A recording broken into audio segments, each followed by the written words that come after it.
I'm Jennifer. My background is chemistry. I did a PhD in technology development for biomedical applications. And after working over 10 years as a research scientist, both in academia and biotech, I decided to quit my job and start Develop Diverse. The purpose was to get more women to the top, to make diversity the new norm.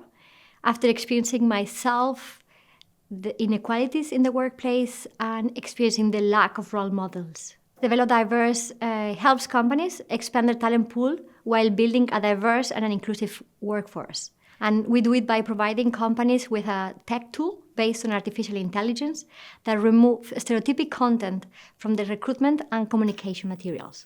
Startups need to be diverse because they are the foundation of the big corporates. They need to take serious diversity from start, because once you start a team being homogeneous, it's very difficult to build diversity on top. First of all, they require different competences. That's well known.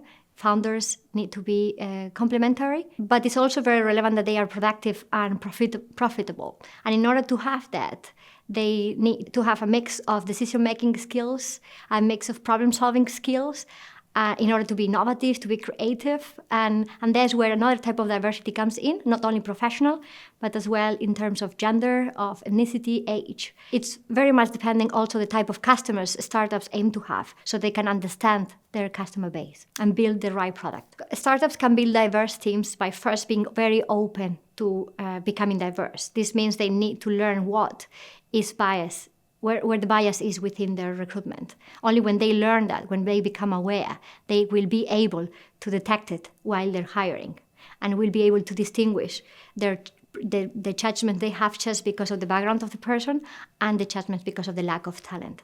There is not such a thing of too much diversity.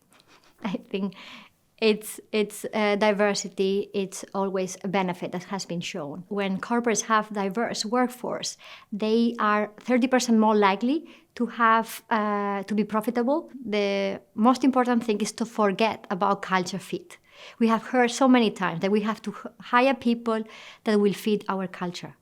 Rather than doing that, we have to build a culture that will include every single team member. How do we make an inclusive culture?